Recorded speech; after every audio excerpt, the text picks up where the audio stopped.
সকাল আমার প্রিয় বন্ধুরা, আশা করছি তোমরা যে যেখানে আছো সকলে ভালো আছো, সুস্থ আছো। বীরভূম জেলার ছোট্ট একটি গ্রাম থেকে আমি দৈবকী তোমাদের সকলকে জানাই আমার ব্লগ চ্যানেলে অনেক অনেক স্বাগত আর আমার অনেক অনেক ভালোবাসা। তো সকাল সকাল দেখো রুদ্রসোনাকে রেডি করিয়ে দিলাম। রুদ্র হচ্ছে আজকে অনেক দিন পর স্কুলে যাবে, তো চলো রুদ্রকে দিয়ে আসি। আর এখন থেকে আজকের ব্লগটা শুরু করলাম, তোমরা ফুল ব্লগটি দেখতে থাকো, আশা করছি খুব খুব ভালো লাগবে নাকি রুদ্রসোনা? চলো। কি ব্যাপার রুদ্র চুপচাপ কেন? আমি জুতো পরি। হ্যাঁ রুদ্র চুপচাপ কেন বাবা? হ্যাঁ গুড মর্নিং সকালবেলা ঘুম থেকে উঠে সব বাচ্চারই একটু রুদ্র মন খারাপ থাকে। বাবা গুড মর্নিং। গুড মর্নিং বলে দাও। Good morning. চলো, এবারে এইমাত্র ঘুম থেকে উঠলো তো ব্রাশ করে খাওয়ালাম, খাইয়ে রেডি করালাম। আর ঘুম থেকে উঠে বড় মানুষেরই তো কেমন কেমন একটা লাগে, ও তো বাচ্চা, একটু মানে মনটা কেমন কেমন হয়ে আছে। তো যাই হোক চলো যাও বাবা যাও। দেখো কুয়াশা কুয়াশা ভাব, এখন গ্রামে এরকমটাই হয়। হ্যাঁ কুয়াশা কুয়াশা ভাব একদম চারিদিকটাই। এই যে দৈবকীর বোতল লাইন দেওয়া আছে, রুদ্রকে দিয়েছে তখন ভরবে। রুদ্রকে স্কুলের গাড়িতে দিয়ে এলাম, তারপরে সব বোতলগুলো জল ভরলাম, দুটো বালতি ছিল জল ভরলাম। তারপরে দেখো এখন চা মুড়ি খাচ্ছি। ওই যে হলুদ চাল ভাজা নিয়ে আসা হয়েছিল, ওই চাল ভাজা নিয়েছি আর চা নিয়েছি। মায়ের খাওয়া হয়ে গেছে, মা এখন বসে আছে ওষুধ খেলেন। মা বেয়ানে চাল ভাজা খেলেন, একটু খান। খাবেন না? মা সকালবেলায় খাবে না, মা খেলো সাদা মুড়ি খেলো, সাদা মুড়ি খেলো, ওষুধ খেলো, এখন আর খাবে না। তবে যেদিন নিয়ে এসেছিলাম সেদিন বাবা একটু মা একটু মানে টেস্ট করেছিল, মা একটু বাবা একটু খেয়েছিল। তো যাই হোক চলো মুড়িটা এখন খেয়ে নিই। আর ছোট ছোট একদম চালের মতো হয়ে আছে, অনেকটা সময় লাগছে কুরুক কুরুক করে খেতে, জানো তো বেশ ভালো লাগছে খেতে। তবে দেখো কালকে যে গমগুলো বের করে রাখা হয়েছিল সেগুলো তো কালকে নিয়ে যাওয়া হয়নি, তাই আজকে টোটো বলেছিল সকাল সকাল টোটো এসছে আর টোটোয় করে গমগুলো বিক্রি করতে নিয়ে যাবে। এই যে 3 বস্তা গম হয়েছিল সব দেখো চাপিয়ে নিয়েছে।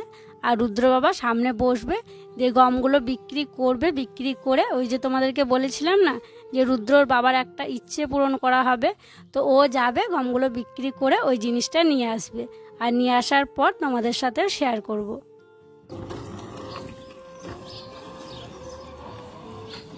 রুদ্রর বাবা চলে যাওয়ার পর বাড়ি এসে আমি স্নান করেছিলাম, স্নান করে পুজো করেছি, দিয়ে মুড়ি খেয়েছি। তারপরে দেখো দিদি রান্না বান্না বসাবে, তাই ভাবলাম সবজিপাতিগুলো কেটে দিই। আমার কাটতে অসুবিধা হচ্ছে তবুও কাটছি, কারণ দিদি দেরি হয়ে যাবে, সবজিপাতি কাটবে আবার রান্না বসাবে। তো এই যে কুমড়োটা নিয়ে আসা হয়েছিল বাবার বাড়ি থেকে, তো কুমড়োটা কেটে দিচ্ছি। কুমড়ো আলু দিয়ে ঝাল করা হবে। আর কুমড়োটা যেন একদম করকরে, কাটছি তো একদম করকর করে আওয়াজ হচ্ছে। আর কাটার আগে একটা আঙুলে দেখো কাপড় বেঁধে নিয়েছি। প্রথমে বসেছিলাম কাপড়টা বাঁধতে ভুলে গিয়েছিলাম, তারপরে আবার উঠে গেলাম, দিয়ে আবার কাপড়টা বেঁধে আনলাম, দিয়ে কুমড়োটা কাটতে শুরু করলাম। অনেকটা বেলা হয়ে গিয়েছে, মিঠুকে ঘর থেকে বাইরে উঠোনে রোদের মধ্যে নিয়ে এলাম।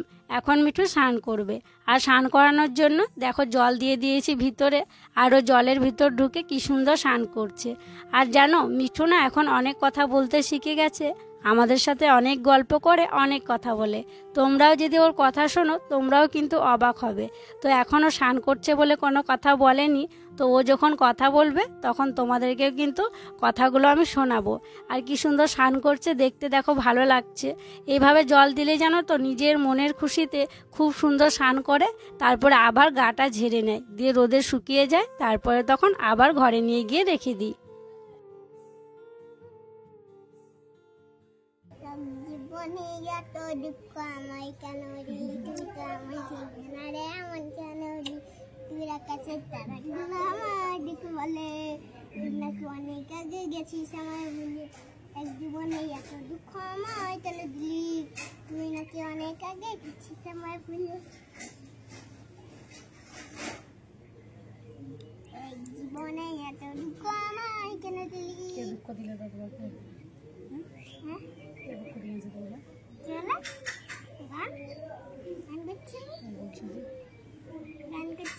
ওঠো ওঠো ওঠো ওঠো, এখানে বসো, এইখানে বসো। তো বন্ধুরা দেখো, রুদ্র বাবা এইমাত্র এলো ওর ইচ্ছেটা পূরণ করে ওই জিনিসটা নিয়ে। দেখো বন্ধুরা, দেখো তোমরা তো দেখতেই পাচ্ছ কি এটা হচ্ছে কীটনাশক করা স্প্রে। মানে কি বলতো, এই জিনিসটা না মানে কেনার খুব ইচ্ছা ছিল, কিন্তু হচ্ছিল না, মানে অনেক দিন থেকে বলছিল জন্য হচ্ছিল না। আর সব থেকে একটা জিদে কিনা হলো আরো, জানো তো, মানে আমাদের গ্রামের অনেকেরই আছে, তো তাদেরকে চাইতাম, তাদেরকে বলতাম যে আমাদেরকে দাও, ওখানে স্প্রে করবো, জমিতে পোকা হয়ে গেছে, আমার জমি একদম শেষ। মানে কি বলতো, টাকা বলবো যে ভাড়া দেবো তাও দিতে চাই না, জানো তো, মানে হিংসে অজুহাত দেখায়। মানে কেউ বলে আমাদের চার্জ নেই, কেউ বলে যে আমাদের ব্যাটারি খারাপ হয়ে গেছে, কেউ বলে আমাদের মেশিন খারাপ হয়ে গেছে। যে মনে একটা জিদ হয়ে গেছিল যে যেমন করি হোক নেবো। নিয়ে দেখো ফাইনালি সেই ইচ্ছাটা পূরণ করে মেশিন, বীজ দেওয়া মেশিন নিয়ে এসেছে। গম থেকে সবকিছু হয়নি, নিজের থেকেও কিছু টাকা লেগেছে, তারপরে নিয়ে এলাম। হ্যাঁ, গম বিক্রি করেছে, তারপরে তোমাদের ভালোবাসার কিছু টাকা দিয়েছে, তারপরে এই যে এক্সপ্রে করা দেখো একটা মানে বীজ দেওয়া মেশিন নিয়ে এসেছে, আমরা বিসি বলি। তো তোমাদের হয়তো মানে এটা সামান্য কিছু লাগবে মনে হবে যে রুদ্র বাবা খুব খুশি। মানে সেই আমি বিয়ে থেকে শুনছি গো, নেবো বলছে। আগে আমাদের একটা ছিল, সেটা মানে খারাপ হয়ে গেছে অনেক দিন আগে। এটার দাম নিয়ে নিল মানে 2700, 3000 বলেছিল, 2700 টাকা নিল। তো ভালোই হলো, তাই না? পরে খুলে দেখাবা। হ্যাঁ, তো চলো এখন রাখি, আর অনেক দেরি হয়ে গেছে। সেই সকালবেলা একটু চা মুড়ি খেয়ে রুদ্রর বাবা বাজারে গিয়েছিল, গমগুলো বিক্রি করে মেশিনটা কিনে নিয়ে এসছে। তো ওকে বললাম আগে কিছু খেয়ে নাও, তারপরে দেখবে। ওরা তর সইছে না, মানে এসেই দেখো খোলাখুলি শুরু করে দিয়েছে, খুলে দেখছে কোনটা কেমনভাবে লাগানো হবে, কিভাবে দিতে হবে, সেই সমস্তগুলো দেখছে। আর আমিও ভাবলাম আমিও দেখি আর তোমাদেরকেও একটু দেখাই। এই যে দেখো ভিতরটা একটু জল দেওয়া আছে, কারণ দোকানে একবার মানে চেক করে দেখে নিয়েছিল। আর কীরকম জিনিসটা আমি একটু ভালো করে দেখছি, আর প্রচণ্ড ভারী জানো। তো আমি বলছি খালি আছে একটুখানি জল, তাই এত ভারী, তাহলে এক ভর্তি জল নিয়ে কি করে মানে দেওয়া হবে, সেটাই আমি বলছিলাম।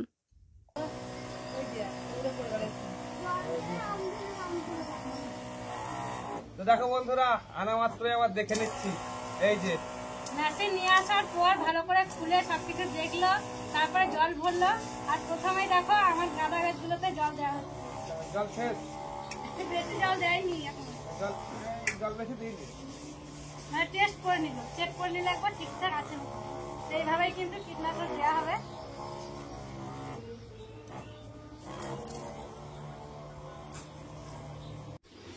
বাজার থেকে এসে মেশিনটা রেখে দিলাম, তারপরে আমি কাটলাম কয়েকটা গরুর জন্য খড় কাটলাম, খড় ছিল না। আর দুই বকিকে বললাম যে আমার জন্য একটু চা করো, মানে খড় কেটে চা খাবো, মানে সকাল থেকে কিছু খাইনি, খেয়েও যাইনি। তো দেখো তোমাদের দুই বকির কি অবস্থা, ঘুমিয়ে পড়েছে। মানে যেখানে গড়া দিচ্ছে ঘুমিয়ে পড়ছে, আর ওষুধগুলো খাচ্ছে না এখন, সেই জন্য আরো ঘুম ঘুম ভাব। তো যাই হোক, আর চা খাবো না, এমনিতে অনেকটা বেলা হয়ে গেছে, ভাতের বেলা হয়ে গেছে, ভাত খাওয়ার সময় হয়ে এসছে। তো বলেছিলাম করতে, মানে করেনি, ঘুমিয়ে পড়েছে, সেই জন্য আর করারও দরকারও নেই, আর তোলাবারও প্রয়োজন নেই। একদম স্নান টান করে আসবো, এসে তখন তোলাবো। আর দিদি বাইরে উঠোনে ওগুলো সব ঝাঁট দিচ্ছে। তো চলো স্নান করে আসি, তারপরে তখন তোর বইকে তোলাবো। আমি একটু গাটা গড়া দিয়েছিলাম জানো তো, দিয়ে এত ঘুম এসেছিল, ঘুমিয়ে পড়েছিলাম। দিদি কি কি রান্না করেছে তোমাদেরকে দেখানোই হয়নি, এখন তোমাদেরকে দেখাই দিদি কি রান্না করেছে। তো এদের দেখছো ভাত, তো আমি না থাকা জানো তো অন্য চালের ভাত রান্না করছিল, মানে যে ভাতগুলো একটু নরম হয়ে যাচ্ছিল, গলে যাচ্ছিল ওইগুলো। ওরা ভেবেছিল এই স্বর্ণ চাল আর নেই, তো আগে তো রেশনের চাল খাওয়া হচ্ছিল, তারপরে আমি না থাকায় এবার এই চালগুলো শেষ ভেবেছিল। তো যাই হোক, আমি এসে আবার বললাম স্বর্ণ চাল আছে, দিয়ে আবার কালকে থেকে স্বর্ণ চাল রান্না করছে। মানে আরেক জায়গায় রেখেছিলাম, তো ওরা জানতো না, বাবাও জানতো না, দিদিও জানতো না। তো যাই হোক, ভাত, আর এদিকে দেখছো কুমড়ো আলুর তরকারি, দুটো তেজপাতা উপরে দেখা যাচ্ছে।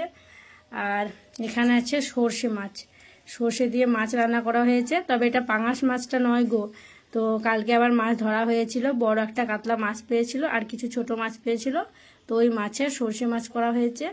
আর এখানে মাছ, আলু, কচু, তা ওই দিয়ে আর কি একটা তরকারি করা হয়েছে। আর এই যে পাঙাশ মাছটা আজকেও কিন্তু ভেজে রাখা হয়েছে, মানে আজকেও রান্না করা হলো না, কারণ পাঙাশ মাছ না সবাই খায় না, আমি খাই না, রুদ্র বাবা খায় না, তো সেই জন্য আজকে রান্না করা হয়নি, বড় মাছ ছিল বলে। তো দেখি কালকে রান্না করা হবে। তো এই হচ্ছে আজকে রান্না বান্না। তো চলো ঢাকা দিয়ে রাখি, তো দিদি এবার ভাত দিতে শুরু করবে। রুদ্র আজকে আমার কাছে বায়না করেছে, মা তুমি নিজের হাতে আমাকে ভাত খাইয়ে দেবে। এমনটা ও এখন আর বলে না, জানো তো। সেই যে আমাকে সাপে কামড়েছিল তখন থেকে কিন্তু ও বলেনি যে মা তুমি আমাকে খাইয়ে দাও, নিজে নিজেই খায় বা দিদি খাইয়ে দেয়। তো দিদি ওদিকে মাকে ভাত খাইয়ে দিচ্ছে, আর রুদ্রর বায়না মা আমি তোমার হাতে খাবো, আর উঠোনে আমি খেলতে খেলতে খাবো। এখানেই ও খেলছিল, তাই আমি ওকে ভাত খেতে ডাকলাম ঘরে। তো বলছে মা তুমি এখানে ভাত নিয়ে এসো, আর তুমি আমাকে খাইয়ে দাও। কি আর করব, ছেলের বায়না রাখতে আমাকেই দেখো বাম হাতে করে ভাতটা খাওয়াতে হচ্ছে। তোমরা তো জানো ডান হাতে আমি এখন কিছু করতে পারি না। আর ওকে জল খাওয়ানোর জন্য বোতলে দেখো জল নিয়ে আসা হয়েছে। ওই যে ছোট্ট একটা ফুলের টব নিয়ে এসছে, ওটা নিয়েই খেলছিল। আবার খাওয়ার জলটা টবে আর কি আগে একটু দিয়ে দিল, তারপরে ও খাচ্ছে। তো যাই হোক, চলো রুদ্রকে এখন ভাতটা খাইয়ে দিই, দিয়ে ওইদিকে মায়ের খাওয়া হয়ে গেলে তখন আমরাও সবাই খাওয়া দাওয়া করে নেব। তো তারপরে দেখো দিদি সবার জন্য ভাত বাড়তে শুরু করলো। তো দিদি এক এক করে সবার ভাতগুলো বেড়ে দেবে, আর আমি বাইরে গিয়ে রুদ্র বাবাকে সবাইকে দিয়ে দেব। এখন এমনটাই হয়, দিদি ভাত বেড়ে দেয় আর আমি সবাইকে দিয়ে আসি। আর আমি বাম হাতে বাড়লে সেটা দেখতেও খারাপ দেখায় আর কি, তো সেই জন্য আমি এখন বাড়ি না। তো যাই হোক, সবার জন্য ভাত বাড়ুক, তারপরে চলো খাওয়া দাওয়াটা সেরে নিই। খাওয়া দাওয়া করার পর রুদ্রসোনাকে ঘুম পাড়িয়ে দিয়েছিলাম।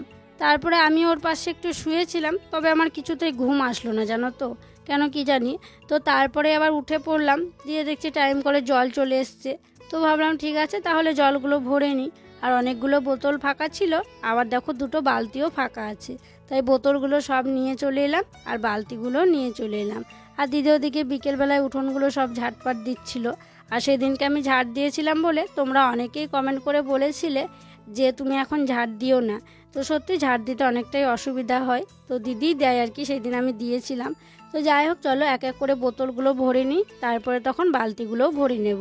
তো আগে বোতলগুলো ভরবো, দিয়ে ছোট বালতিটা ভরে নিয়ে বোতলগুলো মানে ওই বড় বালতিটা পেতে দিয়ে বোতলগুলো রাখতে যাব। দিয়ে বোতলগুলো রেখে এসে তখন বালতিটা নিয়ে চলে যাব।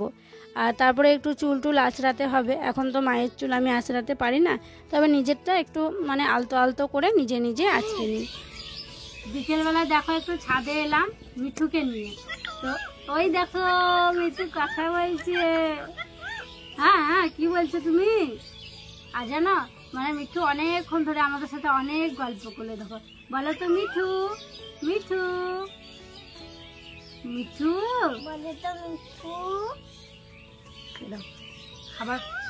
এই দেখো মিঠুর সঙ্গে কথা শিখে গেছে, জানো? এবার রুদ্র শেখাবো। মিঠু শীষ দাও, শীষ দাও। মানে ওর নাম রেখেছি আমরা মিঠু, দিয়ে ওকে মিঠু মিঠু বলি সবাই, যে মিঠুটা ও শিখে গেছে। মিঠু শীষ দাও তো, শীষ দাও তো, শীষ দাও। দেখি কেন খাবার দাও কেন। ও মা কামড়াবে না কি গো, ভয় করছি তোমার। মিঠু খাও। হ্যাঁ হ্যাঁ হ্যাঁ, খাবার দিলাম তো। কি বলছো? হ্যাঁ মিঠু, তুমি মিঠু মিঠু তো খাবে, মিঠু খাবে, মিঠু খেতে দাও। তোমার পড়ে গেল তো। না ওই দিক থেকে, ওই দিক থেকে যাবে না, ওই তো সামনে দাও তো বাবা।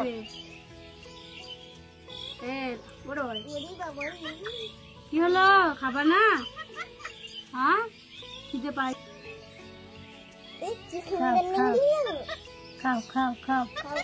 হ্যাঁ হ্যাঁ হ্যাঁ, রুদ্র দিলে তোমাকে। খাও খাও খাও। ফেলে দিচ্ছ গো। না ফেলে না, তুমি দেখো ওই ছোলাটাকে দুবার ছাড়ালো। শীষ দাও, মিঠু শীষ দাও। শীষ দাও তো, শীষ দাও। তুমি শীষ বাজালে ভালো লাগে তো, দাও। মিঠু নয়, শীষ বলো বেটি, শীষ দাও। তুমি তো মিঠুই। শীষ মারো, সিটি মারো, সিটি মারো, সিটি মারো। এই দেখো আরেকবার আরেকবার। আবার আবার আবার। তোমার নাম তো তুমি জেনে গেছো, এবার রুদ্র বলতে হবে। এই তো খাও খাও। হ্যাঁ হ্যাঁ হ্যাঁ হ্যাঁ, দিলাম তো। তোমাকে আমরা কত যত্ন করছি, কত রকমের খাবার দিচ্ছি, তুমি রুদ্র বলবা এবার। হ্যাঁ হ্যাঁ, রুদ্র শিখবা। দাও দাও দাও, রুদ্র দে, আস্তে করে দে।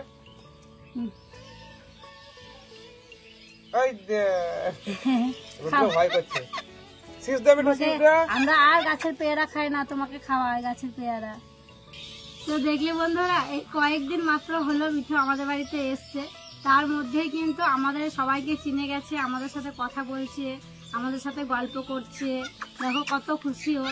তো জানোই তো টিয়া পাখি অনেক রকমের কথা বলতে পারে, তো সব কিছুই ওকে আমরা শেখাবো। আর ওকে কোনো কষ্ট দিচ্ছি না, মানে ওকে অনেক যত্ন করছি, জানো তো আমরা অনেক রকমের খাবার খাওয়াচ্ছি। আর রুদ্র দেখছো কত খুশি। রুদ্র একবার মিঠু বলতে বলো তো, মিঠু। হ্যাঁ, আবার শীষ বাড়ো, শীষ আবার ই করো, সিটি বাড়ো দেখি। আর মারবেন না? ঠিক আছে, না খাবার খাও। হ্যাঁ হ্যাঁ হ্যাঁ, দিলাম তো, দিলাম, খাও। নিচে যেতে হবে এবার। হ্যাঁ, যাবা না? তো যাই হোক, আর একটু থাকবো, সন্ধ্যা হলে, সন্ধ্যার আগে আর কি নিচে চলে যাবো। রুদ্রের কথা বেশি ভালো বোঝে। রুদ্র আগে বলতে বলো তো, মিঠু মিঠু। আচ্ছা, অনেকক্ষণ পর আবার তোমাদের সামনে এলাম। সেই যে বিকেলবেলা ছাদে ছিলাম, তো সন্ধে যখন হব তখন নিচে এলাম। তো নিচে আসার পর কাপড় ছেড়ে আবার সন্ধ্যাবাতি দিলাম। আর দিদি সন্ধ্যাবেলায় চা করেছিল, তো সবাই চা মুড়ি খেয়েছিল। আমি অবশ্য আজকে চা মুড়ি খাইনি। ও 10টার সময় যে কলাই সিদ্ধ করা হয়েছিল সেটা দিয়ে রুদ্রকে মুড়ি মেখে দিয়েছিলাম, ও মুড়ি খেয়েছিল। তারপরে ওকে খাওয়ানো হলো, দিয়ে ভাবলাম ওকে পড়াবো। তো পড়াতে আসলাম ঘরে, তারপরে দেখছি কারেন্টটা আর কি ভোল্টেজ চলে গেল। তো তখন সন্ধে তো কেবলে হয়েছে, টাইম কলে জল পড়ছে। তো আমি ভাবছি টাইম কলে জল আছে, আমাদের বাড়িতে কারেন্ট নেই, তার মানে নিশ্চয়ই পাশের গ্রামে কারেন্ট আছে, সেই জন্য আর কি টাইম কলে জলটাও আছে। তো অনেকে জিজ্ঞাসা করলাম কাদের বাড়িতে কারেন্ট আছে না আছে। তো অনেকেই বলছে ওদের বাড়িতে কারেন্ট আছে, আবার অনেকেই বলছে নেই। মানে আমার কাকাদের বাড়িতে কারেন্ট ছিল, জানো তো, আবার আমাদের এই দিককার পাশের বাড়িতে কারেন্ট নেই। মানে গ্রামের মধ্যে অর্ধেকটা বাড়িতে কারেন্ট আছে, অর্ধেকটা বাড়িতে নেই। আমাদের বাড়িতে ছিল, মানে খুবই অল্প ভোল্টেজের। তো একদমই ফ্যান ঘুরছে না, ঘুর ঘুর ঘুর ঘুর করে ঘুরছিল, লাইট একদমই অল্প পাওয়ারে জ্বলছিল। তো রুদ্রকে পড়ানো হলো না। তো কাকাদের বাড়িতে কারেন্ট আছে, তো সেই জন্য রুদ্র খাওয়া হলো, দিয়ে আবার ওকে কাকাদের বাড়ি নিয়ে গেছিলাম। আর রুদ্র বাবা গেছিল কারেন্টটা ঠিক করতে। তো যেখানে আমাদের ট্রান্সমিটার আছে আর কি, মেন যেখান থেকে কারেন্টটা আসছে, তো ওখানে গেছিল কি সব ঠিক করতে। আরও সব ছেলেরা গেছিল, ও আবার চার্জার লাইটটা নিয়ে গেছিল। তো সেই জন্য হলো অন্ধকারে ছেলেটাকে নিয়ে থাকবো, কাকাদের বাড়িতে গেছিলাম। কাকাদের বাড়িতে অনেকক্ষণ থাকলাম, অনেকক্ষণ পর কারেন্ট এলো, এইমাত্র কারেন্ট এলো, অনেকটা এখন রাত হয়ে গেছে। তো রুদ্রকে আজকে পড়ানো হলো না। ওকে বললাম কারেন্ট এসছে, চলো একটু পড়ে নেবে। তো কি জানো তো, সন্ধেবেলায় খাওয়ানোর পরেই যদি ওকে পড়তে বসায় তাহলেই ও পড়ে, তারপরে যদি একটু দেরি হয়ে যায় পড়তেই চায় না ছেলেটা। আর ওকে হোমওয়ার্কগুলো করানোর ছিল, তো আমি আবার ঘরে এসে দেখছি যে হোমওয়ার্ক যেগুলো আর কি করতে বাড়ি থেকে করে আনতে বলে, ও আবার দেখছি স্কুল থেকে করে নিয়ে চলে এসছে। এই যে 8-এর ঘরে নামতা দিয়েছিল, আমি খাতাটা খুলে দেখছি 8-এর ঘরে নামতাটা ও স্কুলে লিখে নিয়েছে। তো তারপরে আরও যেগুলো আর কি দিয়েছিল সেগুলো সমস্ত কিছু করে নিয়েছে ওখানে। তো যাই হোক, আর পড়তে যখন চাইছে না আবার কান্নাকাটি করতে যাচ্ছে, জানো তো, পড়বো না বলে। তো আর জোর করলাম না। তো চলো তাহলে আজকের ভিডিওটা আর বড় করছি না, এখানেই বিদায় নিচ্ছি। তোমরা সকলে ভালো থেকো, সুস্থ থেকো। আর যারা নতুন বন্ধু হয়ে আমার এই ভিডিওটি দেখছো, তাদের কাছে একটি অনুরোধ করব, আমার চ্যানেলটিকে সাবস্ক্রাইব করে আমার পাশে থেকো। আর যারা পুরনো বন্ধু হয়ে আমার পাশে আছো, তাদেরকে আমার অসংখ্য অসংখ্য ধন্যবাদ আর অনেক অনেক ভালোবাসা। দেখা হবে আবার পরবর্তী ভ্লগে।